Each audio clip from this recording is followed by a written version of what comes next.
You're listening to TIP.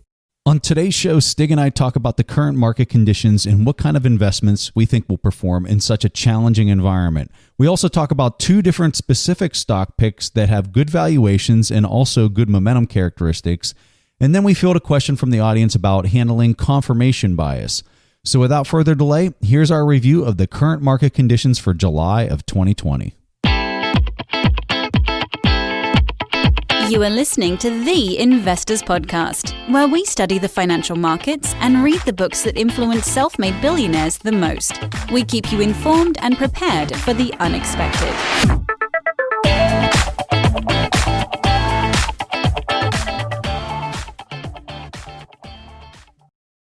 Hey everyone, welcome to The Investors Podcast. I'm your host, Preston Pish, and as always, I'm accompanied by my co-host, Stig Brodersen.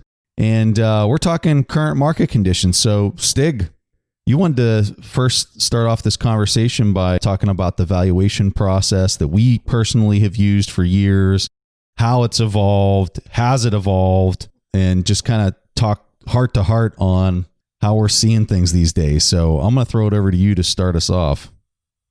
I've gotten a lot of emails and questions here lately about, actually a lot of them about you, Preston. I don't know why they're sending it to me, but I get a lot of questions about, hey, it seems like you and Preston are like, you're no longer value investors. And whenever I get those emails, that's a curse word, by the way. It's like, you are no longer value investors. That's like, you've been bad guys. Because we talk about sound or not sound money. We talk about momentum, macro, alternative asset classes.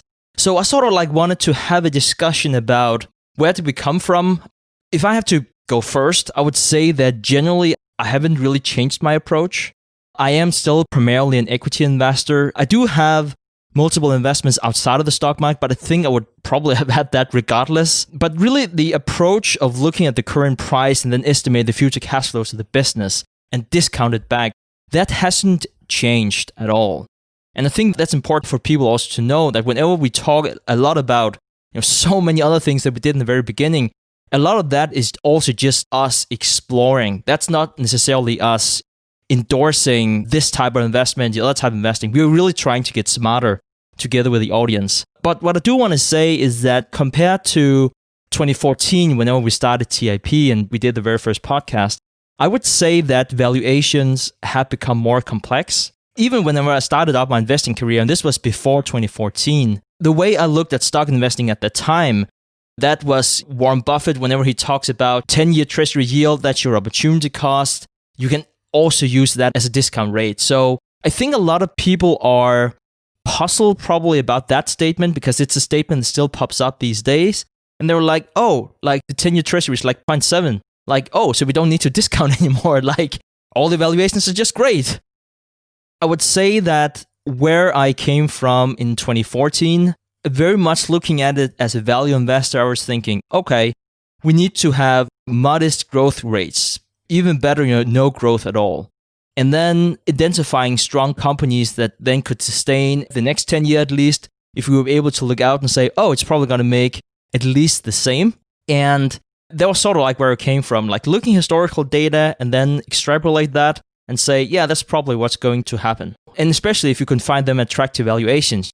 I'm also starting to look at that process a bit differently. I had a few painful lessons. I actually had quite a few painful lessons over the past 10 years in terms of investing. I've been vocal about all the pain with National Oilwell GameStop, which we've talked about multiple times. And I remember you, Preston, years back, you were like, yeah, I don't know about this company. It looks cheap, but it also looks pretty bad. And I was over the moon. It's like, oh, I need to invest in that. It was just so painful. So I guess what I've done is I focus more on quality today than, I guess, historical data and low valuations. And I guess I'm a bit more, I wouldn't call it generous. I would like to say realistic. Perhaps a bit more realistic with the growth rates on some of the stock picks. I've been mentioning Google, Alibaba, and Spotify on some of the earlier mastermind groups. And those three are companies that I've invested in. And it's interesting, whenever I think going into investing back in 2014, I would never, ever have invested in companies like them at those valuations. really trying to summarize before I'm going too long here, really to answer like how has my stock valuation approach changed since we started TIP? Fundamentally, it hasn't changed, but what has changed is that I'm looking at more asset classes than just bonds, than just 10-year treasuries to determine my discount rate and opportunity cost of equities. I'm looking at currencies. I'm looking at private deals, as long as they're generating cash flows. And I'm also looking at very different business models than before. The valuation technique is exactly the same, but the assumptions, especially about growth, has changed. And I guess so far, so good. In terms of macro, I know we do talk a lot about macro here on the podcast. I'm at heart still a micro investor, but I think that macro is really important to support any investment thesis that you have. Value in itself is still a driver, and I would still take position based on value itself, but I'm sort of looking at macro as a really powerful catalyst that could drive value stocks to its intrinsic value faster, for instance, through momentum, but it could also be a catalyst other ways. Preston, I'm curious to hear, like, going into this 6 years ago, more than 300 episodes, what has changed and what hasn't changed in your valuation methods? Well, I've changed a little bit, definitely on the momentum stuff. But I think the thing that's changed most is just the environment that we're operating in. And coming out of 2008, 2009, I was of the opinion that we were dealing with free and open markets, because I think that would be a pretty normal assumption to have coming out of 2008, 2009, is that we have free and open markets. Today, I don't necessarily think that's really the case anymore. And I'm not saying that to get a rise out of market participants or to sound controversial. I really think it's a sheer fact that when central banks can step in and drop that much money, trillions upon trillions of dollars into the market, I don't think you're dealing with free and open markets. The question then becomes, how do you adjust your investing style to accommodate a manipulated market? Because if you don't adjust to the facts, because that's what you're dealing with, you're just going to get tore up. So I think one of the biggest things that have come out of this aggressive manipulation, I would say, in the last 10 to 12 years, one of the things that came out of it is that it's all about the data. These companies that are able to harvest data and then intelligently make decisions based off the data, I mean, it's like the crown jewels of business at this point. And companies that haven't adjusted to that are not going to compete in a relative basis as far as growth rates. So like if you're going to compare the brick and mortar company that's in small town, whatever, to a company that can compete on a global scale as far as their growth rate, because they're harvesting data and using that data intelligently, you just can't even compare the two. And for people to, this is one of my biggest pet peeves in investing, is people say, oh, well, that's a different asset class. You're comparing apples to oranges. I'm comparing dollars to dollars, right? Like what gets me the fattest return with reduced risk based on the competitiveness of the assets that sit on their balance sheet. So when I'm looking at that and I'm saying, why has value underperformed?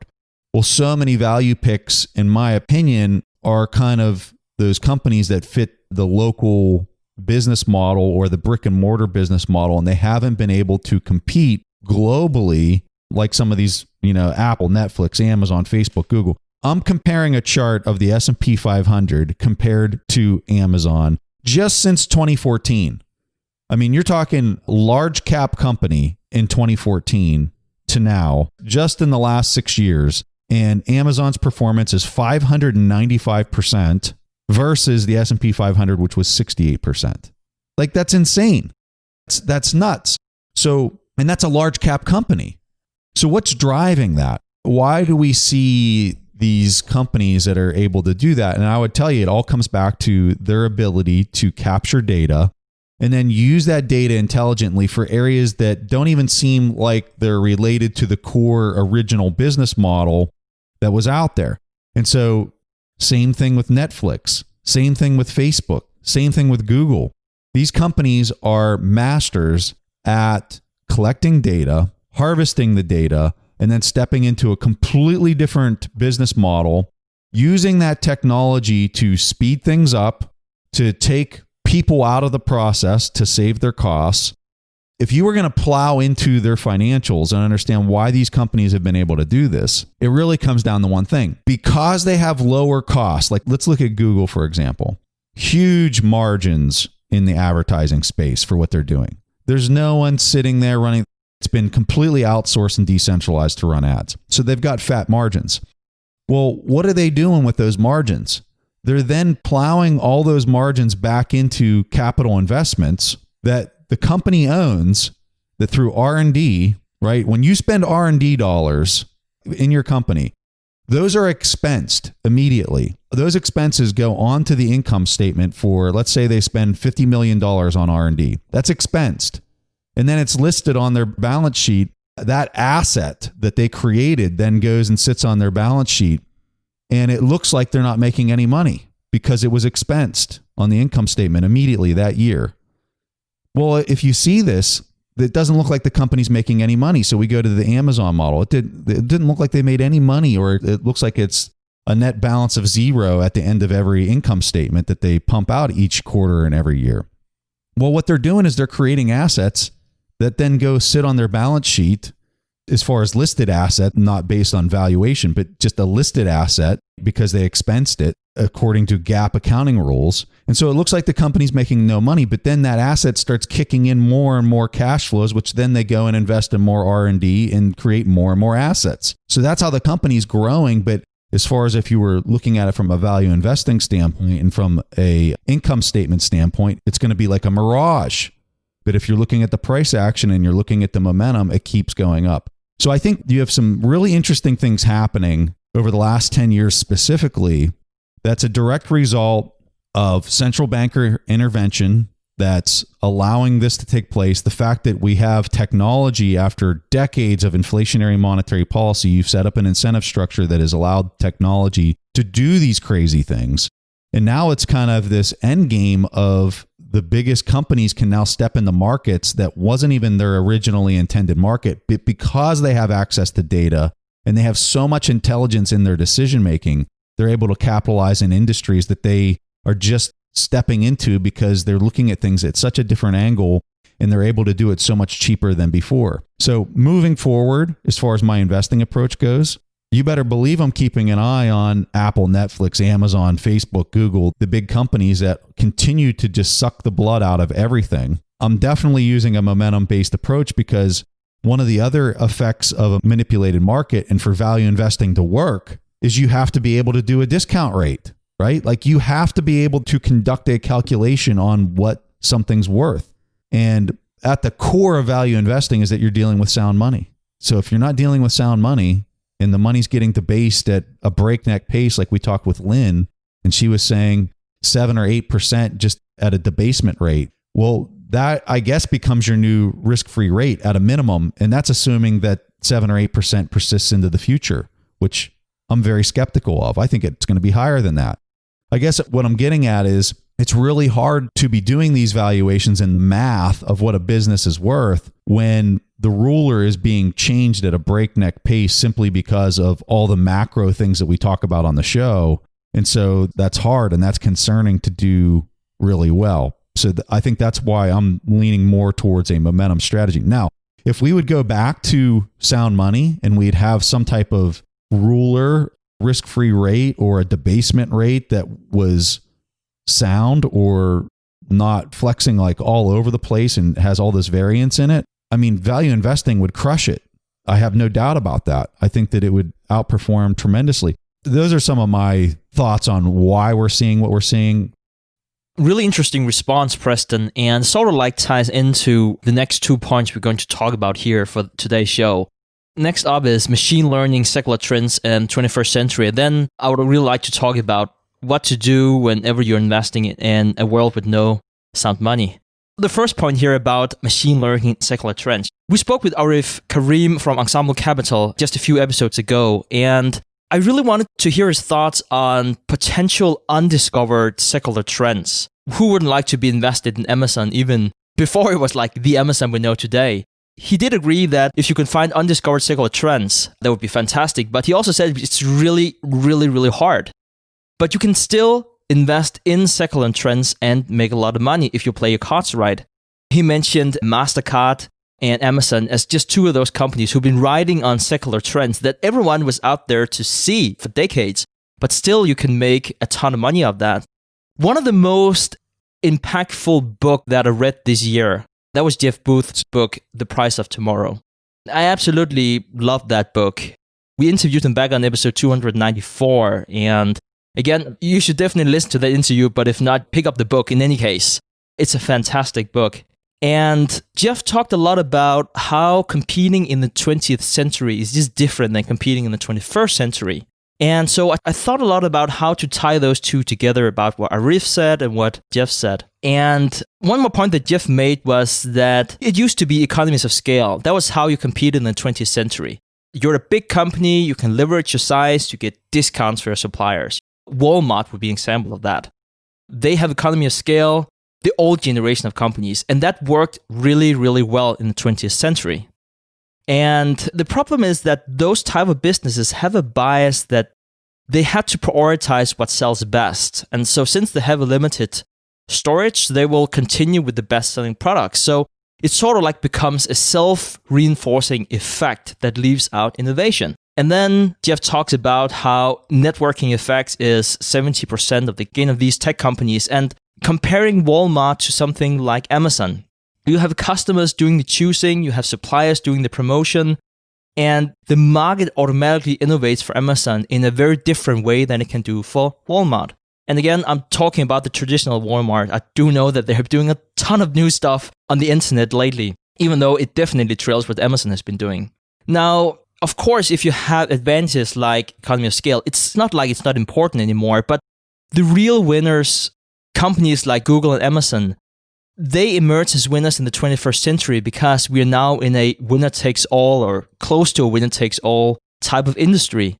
They just have the vast amount of data to serve the customers the very best products and services. And I know what you're thinking. You're saying, we already knew that. Preston said that 10 minutes ago.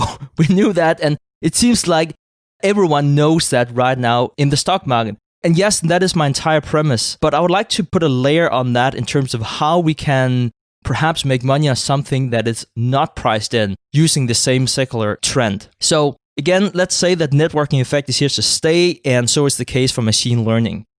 Which countries will really benefit from this more than any other? And Preston and I have previously talked about Kai Fu Lee's book, AI Superpowers, which is a great book in itself if you want to learn more about big data. And he talked about how Google, in his opinion, had the best engineers. Like, they were the best in machine learning in the world. But he also talked about how mediocre AI engineers with more data at any time would outperform a company like Google if they had more data. I was trying to do like a high-level thinking of, okay, so we have 3 regions in the world right now that has a lot of technology and also has a lot of data. You have US, Europe, and Asia, specifically China in Asia. I wanted to take an alternative view of not just thinking about the current situation, but include ideology in terms of predicting what's going to happen in the future. Let's talk about an ideology that has failed. And whenever I say ideology, I basically mean a data processing system.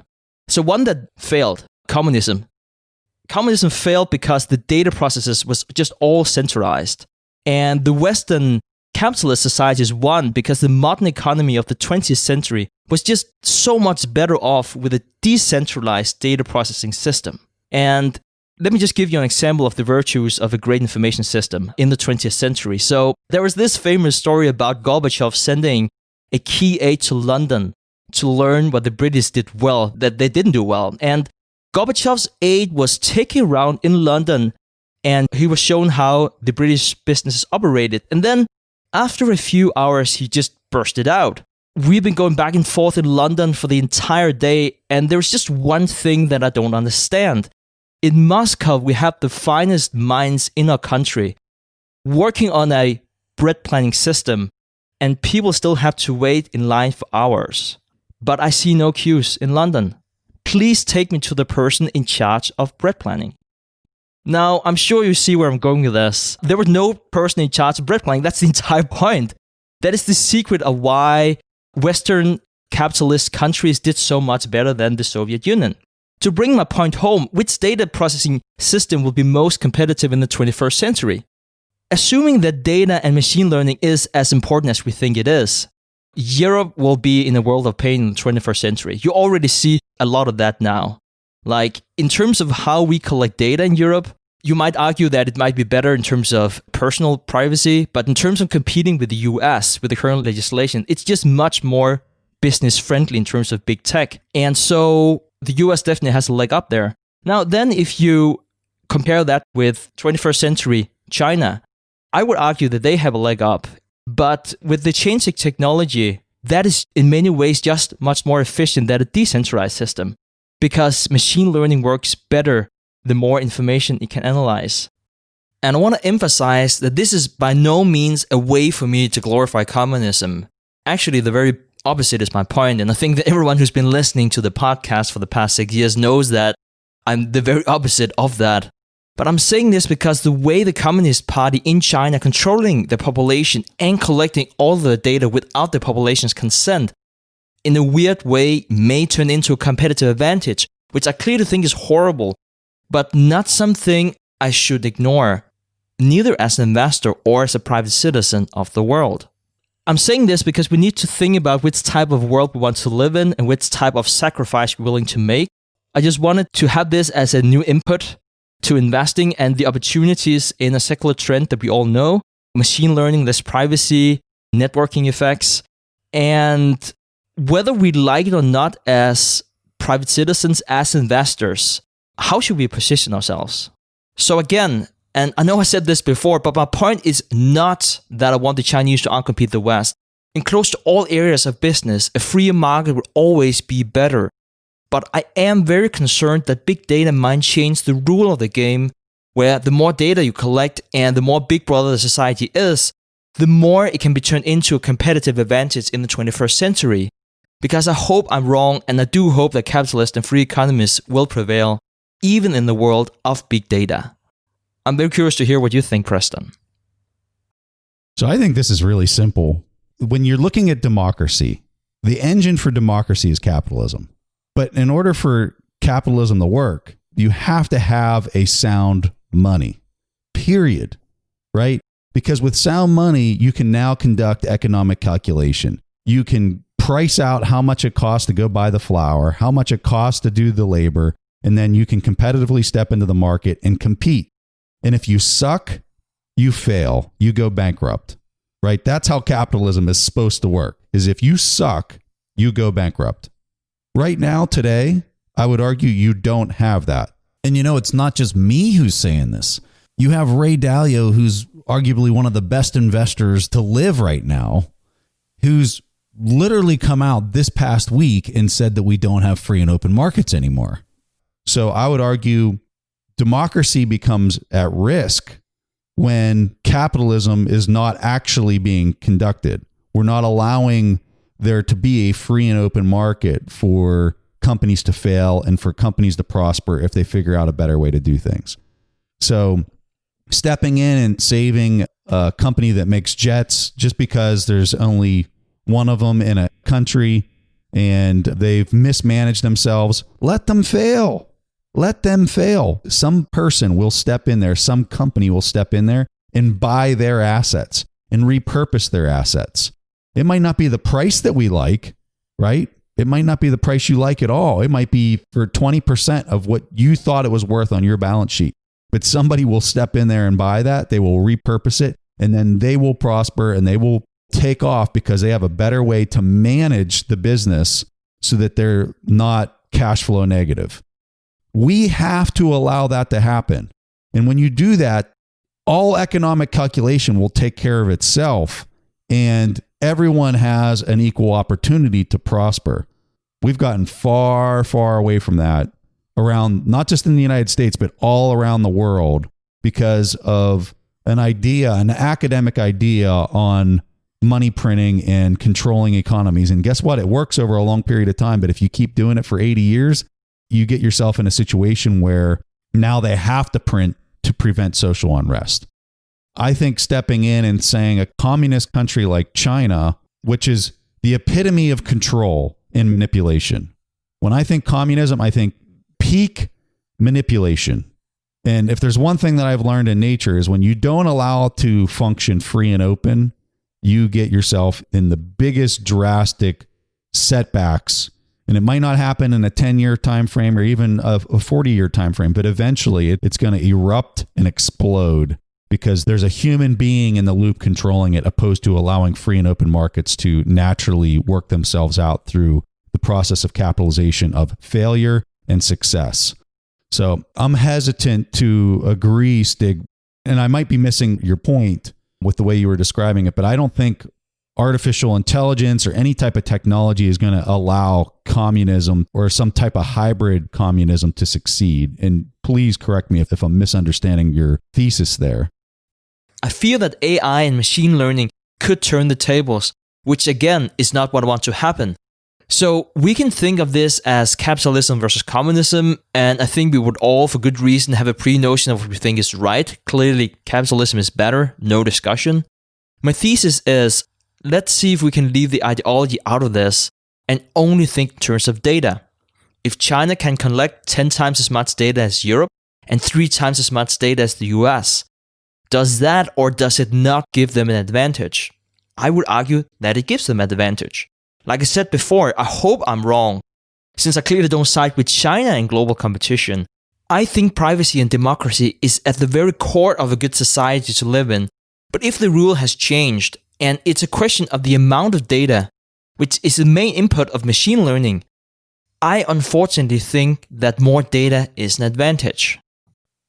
So that's much clearer now that you say it that way, Stig. I'm with you. I think that if a communist nation is able to enforce all the businesses inside of its borders with a massive population, if they're able to force the companies to push all their data through their prediction models to do this AI, they're probably going to have better intelligence in order to act on that. Now, what that means as far as the performance of those businesses relative to a democracy where we have much freer and open markets than over in a communist nation, I don't know. From a performance measure, I guess from an investing standpoint, whether you're going to get an outperformance in the communist nation versus an outperformance in a democracy.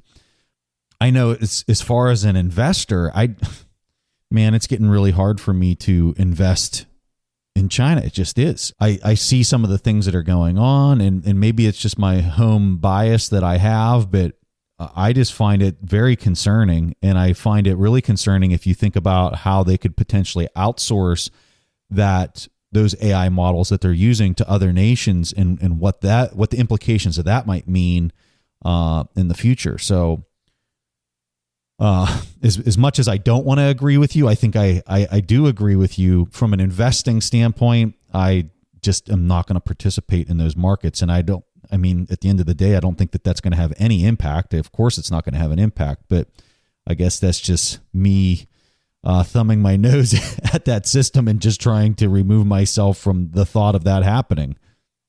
So let me take what you said there and tie back to the first topic of today about how we've evolved in our valuation process over the past 6 years. I really wanted you to challenge me on something I've been thinking a lot about because I'm primarily investing in global equities. I completely agree, and we talked multiple times here on the show that there's a debasement of the US dollar, and you see the debasement of different currencies across the globe. We talked about the CPI before, that's not covering the true debasement. Lynn talked about that on the last episode about how that might be 8% or whatnot. But my basis thesis for being invested in equities is that if you own shares in a company that adds value to the customer, customers will exchange whatever they have of value in exchange for that product or service. And it doesn't really matter if it's called US dollar, euro, or the currency that we had not long ago, which was toilet paper and hand sanitizers. It seemed like that was the new currency. So whatever they have that they deem is worth, I would say that while the manipulation has become more prevalent, valuation has been harder, the principle of owning companies that's spinning off cash in any kind of nominal currency is still valid because the fundamental relationship between the real cost in equities and the real return on one hand, and then the nominal cost and nominal return is the same unless we see a massive change like a hyperinflation. And even in the case of hyperinflation, you would still like to own real assets because they have intrinsic value. I completely agree with you. And I think the thing to really focus on is which company's assets are not going to be impaired through a depression-like scenario. So when you look at Google, are their assets going to be impaired through that? Probably not. Amazon? Well, I think we just saw how Amazon performs through dire situations, right? It performed flawlessly. So when you're looking at the assets, not necessarily the dollar figures that they're listed for or the income statement, the numbers that are flowing through it, but you actually look at the qualitative value of the assets that are sitting on their balance sheet and whether they're going to be impaired through a dire situation. Those companies that are plentiful of those types of assets on their balance sheet are going to do fine. Where I think that it's going to be a challenge is if we move to a new currency, that company, even though they're sitting on great intangible assets or tangible assets that aren't going to be impaired, their ability to transition to this new currency is going to be vital for them to continue to keep pace with the valuation of the new underlying currency that steps in. And that's what Ray Dalio talks about in his book, Big Debt Crises, is that investing in equities, and I believe the quote is a mixed bag, is the way he describes it, for that reason. But what you're talking about, Stig, I completely agree with. I don't necessarily see that we will not have fiat currencies for a very long time. I don't think enough and the right people have an incentive to do that right now. And I outline a lot more about that in the main newsletter that was sent out. I'll make sure to link to that in the show notes. I think we might have different opinions on that because I know you said that it's something that will be demanded. I think it could happen, but I don't think it'll happen anytime soon. I think what's important right now in 2020 for investors to understand is that there's nothing inherently bad, at least in my opinion, with fiat currencies. It's about how they're used. And they're used in that system that it's been designed by. Because it's two very different things. If you say that I'm being robbed every single year because I hold cash and that's not supposed to be the case, the government's robbing me. I'm not saying that you're not having a good point, but in that case, my counter argument would be, so what do you do about it? You can go into the Fed's homepage and it says that the goal is to debase the currency. It's not like it's a secret. Like that's the official policy. And then you want to save up in US dollars. You're going to be in a world of pain. So how do we navigate? How do we protect our principal? And how do we compound our wealth in a fiat-based monetary system? I guess that's what I'm trying to figure out. And for me right now, one of the things that I'm doing is I'm holding global equities. To me, that's the key more than say, this is the monetary system that we should have. But that's not happening. It's more like a philosophical question than something for investors to act according to.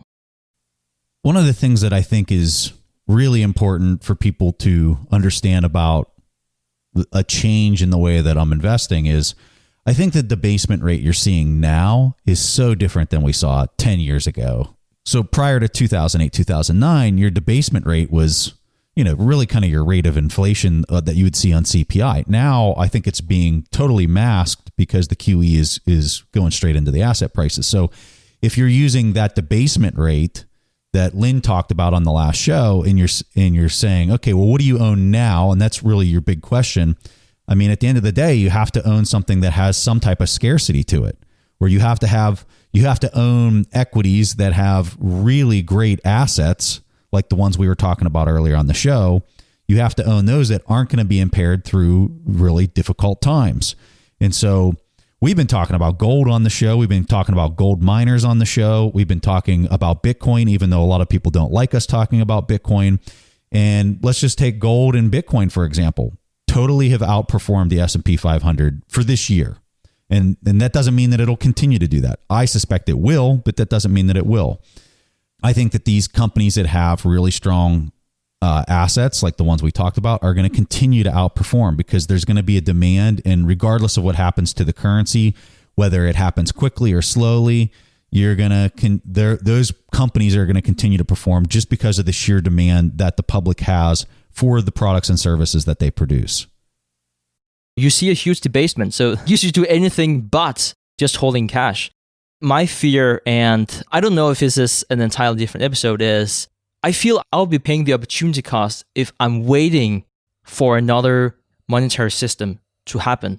Because I have my living expenses, my taxes, and everything else. That's the fiat currencies. So I want to protect that. I want to compound that if possible. Now, what that means in terms of purchasing power, I don't really know. I know that being in equities and other assets is better than just being in cash. I guess that's sort of like easy to understand why, but that's sort of like what I'm trying to get at here. So what should we then do? And you mentioned Bitcoin as one example. If this new monetary system change will happen decades from now, I personally think it will be in decades. You can make the argument that it will be much sooner than that. I don't know how much my purchasing power will be diluted if I'm not doing something about it. Yeah, I think it's happening sooner than that. And I think there's a lot of people that disagree with me on this. But I think you're within a 3-year time frame that there's going to be a breaking point. The reason I think that is I'm just looking at the speed of debasement that's happening across the globe with central bankers and the fact that you have no interest rates. And the speed is aggressively accelerating. And I think that when I look at the solutions that are in place today or the solutions that are being proposed today, there aren't any. And how much more debasement that's expected just before the end of this year, in the next 6 months, before 2021 even arrives. I mean, you got major banks saying that that's to the tune of $5 to $10 trillion more. And I just don't even know what it's actually going to fix, because at the heart of it, I think you have major fundamental issues with the economy, and everything that they're doing is just propping it up for another 6 months or 4 months or whatever until the next debasement tranche is then dropped into the economy, and not just in the US, but all over the world. So I kind of suspect this is going to really start to unravel at an accelerated pace. Not only that, but I hear a lot of people say, well, what about UBI? If they start doing UBI and not QE, well, then maybe we can counter some of these forces and make this play out a lot longer.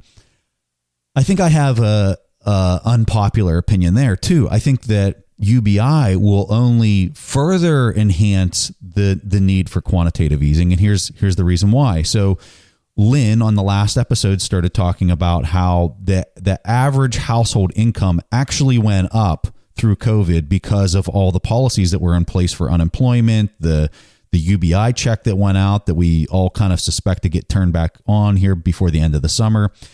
Well, think about what that's going to do to prices of the various commodities in the economy. It's going to make it go up. We saw that with meat prices. And there's many other examples of things that have gone up in price through this.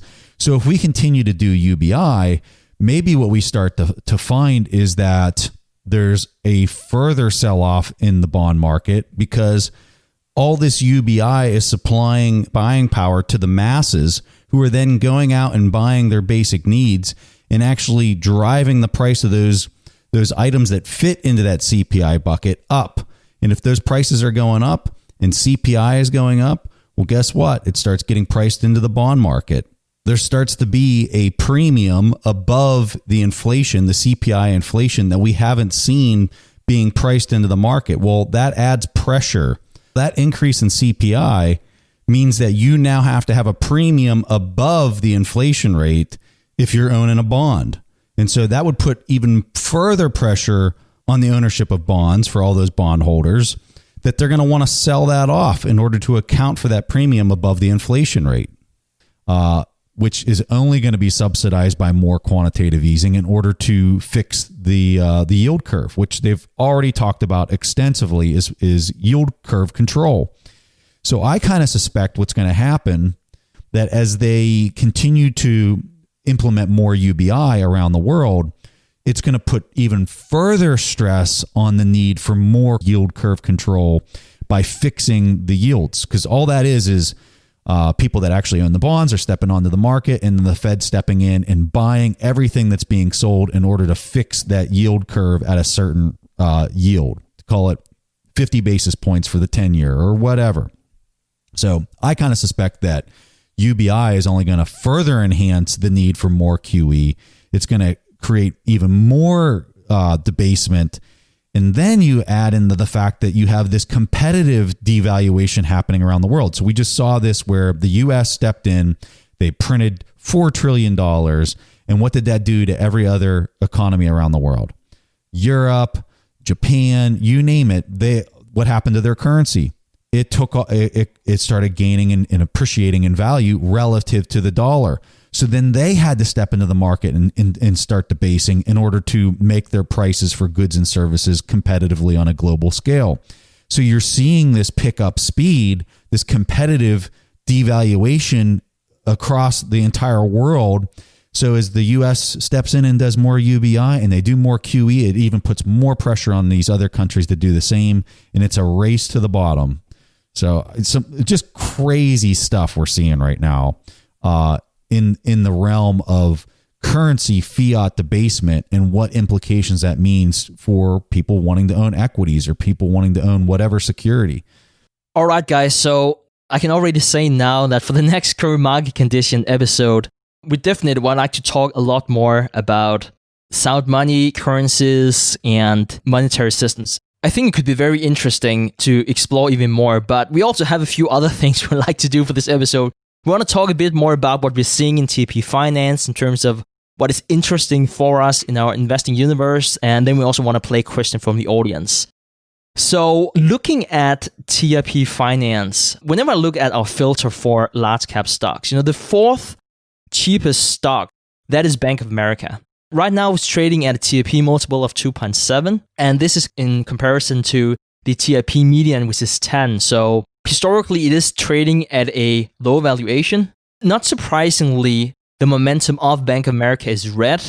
And while the near future looks bleak for Bank of America, as with so many other banks, a bet on Bank of America is really a bet on the US riding up the storm, which I'm confident will happen. So that was some of the reasons why I really wanted to talk about Bank of America specifically. Now, if you look at the top 3 super investors, and whenever I say super investors, I'm referring to that's Aroma, where they collect information from asset management companies or individuals that manage for more than $100 million, because that needs to be disclosed. And if you look at the top 3 super investors who are the most exposed to Bank of America in the portfolio, it's Charlie Munger, Warren Buffett, and Guy Spear. And number 4 on that list is Bill Nygren from Oakmark. And he was actually here in episode 293 where he pitched Bank of America. So I kind of found that interesting if you want to know more specifically about Bank of America. But I just wanted to give you guys a few pointers. Clearly, the exposure you have also from these super investors, that's depending on which price you bought at. Buffett bought Bank of America last time in Q2 2019 at $28, and he was trimming his position in Q3 of $32. At the time of recording here, the 1st of July in 2020, Bank of America is trading at $23 and change. So just a stock that I had on my radar that's been validated by investors that I really respect and that looks relatively cheap compared to other US large cap stocks. Now, so going from call it a value play, we also have a momentum play. S&P 500 turned green May 5th after turning red February 26th. And we'll make sure to include a screenshot of that in the show notes. But if you followed the momentum tool, you would have made a decent profit. Back whenever our momentum tool told you to sell S&P 500, it was trading at 3,116. And then it recommended that you would buy back at 2,868 points. That was back May 5th. And now the S&P 500 is trading at 3,100 again. And the momentum is still green, indicating that you should continue to be invested in the S&P 500. And so if you do the quick calculation on that, you would have made an 8% return if you follow the momentum tool compared to a 1% if you just held on. So a way to play this could be to just stay in the S&P 500 if you already invested. And then whenever the momentum turns red, you might want to consider some of the international markets that we talked about on the last current market conditions. Back on episode 300. I'm curious to hear, Preston, what do you find interesting on TIP Finance right now? Well, Stig, like you, I start off kind of filtering for value to see what kind of companies are hitting the top of the filter. Interesting, one of the companies that has popped into the filter is Intel. Ticker is INTC. They've got a green momentum status. They've got good valuation metrics. Whenever I step in and do an intrinsic value on Intel, I'm getting a valuation that is an IRR around 8%, 9%. So when we're looking at how this will perform in the coming years and going back to what we were talking about earlier, as far as a debasement rate maybe being the best way to think about risk-free returns relative to just how much we should expect equities to appreciate in nominal terms, I think this company would do well relative to the rest of the S&P 500 or whatever major index you would like to use as a comparison. So I went in, I looked at the free cash flows of the business. It has really good free cash flows, a good positive trend of free cash flows. As I interpolate those out into the future, I'm coming up with an IRR around 8 to 9%. And I think that this is a company that, as far as the assets on their balance sheet and their competitiveness moving forward, I mean, it's going to do fantastic. Or at least it should do fantastic. We're looking at the top line. It looks fantastic. So I'm really happy with this. This was a pleasant surprise to see it kind of come up as far as large cap companies in valuation terms, to come up so high in the filter and to also have a green momentum status. So maybe worth some of the listeners' times to dig a little bit deeper into this one. All right, guys. So at this point in time in the show, we'll play a question from the audience. And this question comes from Cole.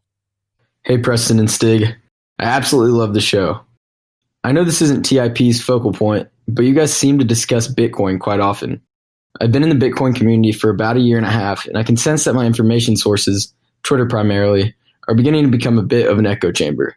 How do you guys subject yourselves to opposing viewpoints relating to Bitcoin, or any topic for that matter, that you have strong opinions towards? Thanks, and keep up the awesome work. Cole, I absolutely love that question.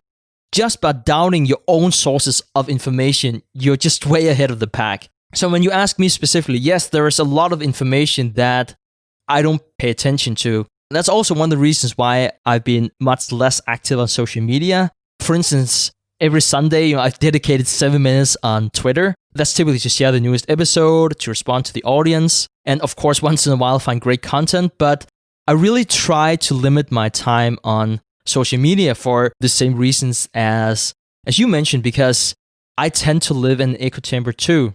I typically only seek new information if it's by a trusted source or referred by a trusted source. And that is partly to save time, but also to enhance the quality of the time I do spend consuming new information and making myself smarter. So I try to do that a few hours a day.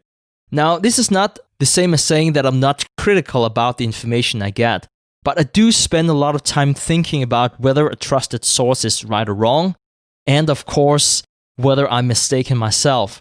At least in my experience, when it comes to investing, and it might be even worse with Bitcoin, as you mentioned, it can get pretty ugly. You have one extreme who, quote unquote, found the truth, and everyone who's not invested in Bitcoin must be almost cognitive challenged by not understanding the virtues of Bitcoin. And then on the other extreme, you have people who look at Bitcoiners as degenerate gamblers who found a digital tulipmania.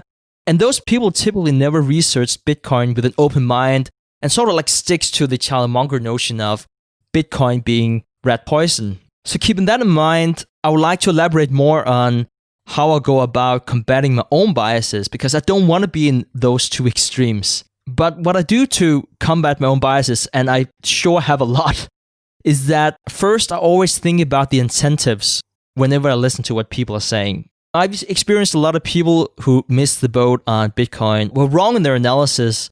They become really angry whenever it comes to Bitcoin, because even though that you might say that they don't have a financial incentive, if they, in their mind, are losing $1,000 every time the price of Bitcoin moves $50, all financial biases kicks in, and they continue to look for explanations why Bitcoin will eventually fail, instead of being objective that they could just have been wrong.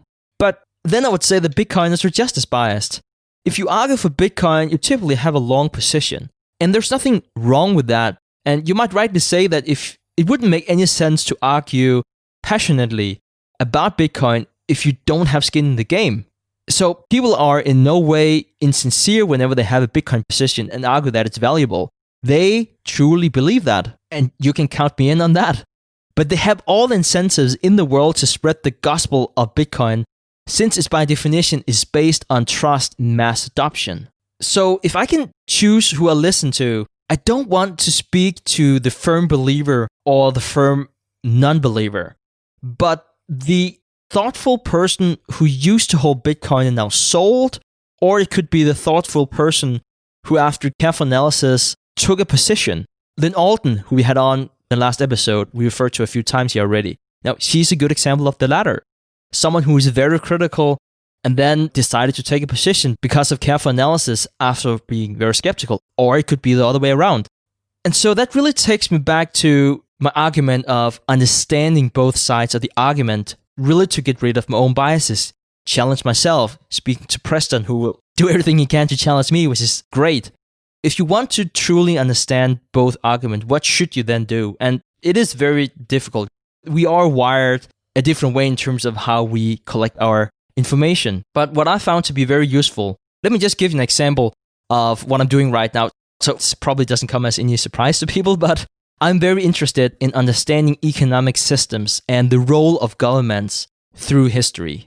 I try not to speak too much of that here on the show because I don't want it to make the podcast into a financial history lesson. I think everyone would just be super bored if I did that. So that's not the intention, but I do get a lot of my inspiration from understanding those systems better and looking back in history.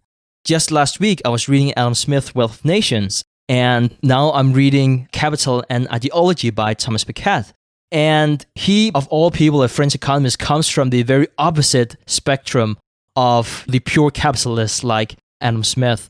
And he definitely has a very different agenda and incentive. But to me, it's too easy and wrong just to read one genre and say, well, then that's the truth. Like, this economist refers to this economist who says that this economist is right. Like, no, like, if they're all in the same study group together, you're not going to be any smarter. And you might think that you don't form your own opinion then. So to answer your question, not through short posts, but through multiple well-researched, primarily books, with opposing opinions, and speaking with thoughtful people who argue both sides of the arguments, if you are well aware of the incentives of those authors and those people you speak to, that is how I would say that you should form an opinion. And it's a quite time-consuming approach. Most people don't want to do it for that reason, because most people prefer to listen to pundits who are very one-sided because it confirms what they already believe in, and they don't have to reflect on it and make their own conclusions. That is what you want to avoid.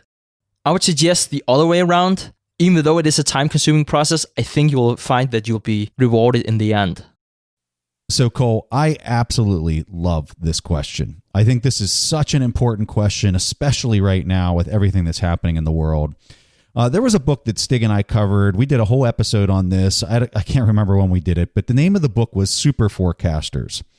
And this book really helped me gain an appreciation for seeing both sides of how important it is to see both sides of an issue, to hear the arguments for both sides, like Stig was mentioning. I would highly encourage you to go read that book. It is a fantastic example of why it's important and how lethal you can become by looking at both sides of an argument. I remember Charlie Munger talking about when he went through law school and how they would be given a case and they'd have to argue one side of the case, and then they would go back and they'd retry the exact same case over again, but then they'd have to take the counterparty to the side that they just got done doing. And what it taught him is an analytical way to remove emotion and everything but the facts surrounding both sides of an argument. And I think that whenever you're doing any type of investment, whether it's Bitcoin, a stock, or a commodity, a bond, whatever it is, you have to try to exercise this process.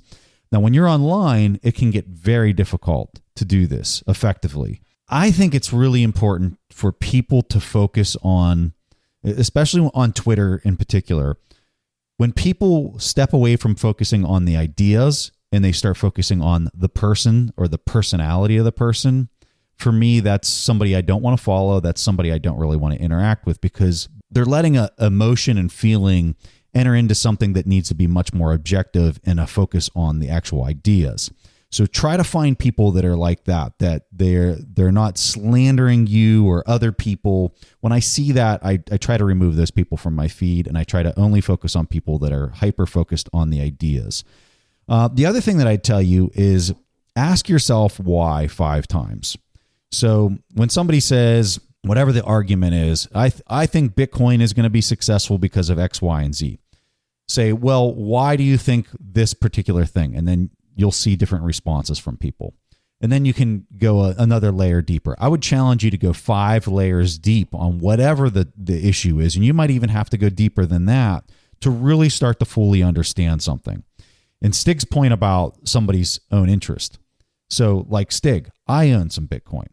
And so that in itself will bias or warp the way that you see things because you have a vested interest in it going up or it succeeding. So you always have to tell yourself or challenge yourself and saying, am I leaning in this direction simply because I have a position? And a lot of the time you're going to find that you are. And so you have to try to seek out the people that have counter opinions, but just don't seek them out because they have a counter opinion. Seek them out because they have a deep appreciation or understanding for a counter opinion. And I think the way that you can understand whether they have a deep appreciation or understanding of the counter opinion is by going 5 layers deep, asking yourself why 5 times, why they have this position, and really challenge it. But it's a lot of hard work. At the end of the day, what you're talking about, to have an unbiased or a balanced position or understanding of a topic, it's a lot of hard work. In Bitcoin particular, I mean, that's one of the reasons why I am constantly on Twitter arguing with one side of the issue or the other side of the issue, simply because I'm trying to uncover the truth. And I've been doing that for 5 years at this point. So the only way you're going to really understand something is by hearing every side of an argument and exposing yourself to that vulnerability and to really dig in. And it's not easy stuff. It's a lot of hard work. So Cole, for asking such a fantastic question, we're going to give you a 1-year subscription to our TIP finance tool. We're thrilled to have you part of the community. And if anybody else out there wants to get your question played on the show, just go to asktheinvestors.com. If your question gets played, you'll get a 1-year subscription to our TIP finance tool. So Cole, thanks a lot for being part of our community. All right, guys. Preston and I really hope you enjoyed this episode of the Investors Podcast. We will see each other again next week. Thank you for listening to TIP. To access our show notes, courses, or forums, go to theinvestorspodcast.com. This show is for entertainment purposes only. Before making any decisions, consult a professional.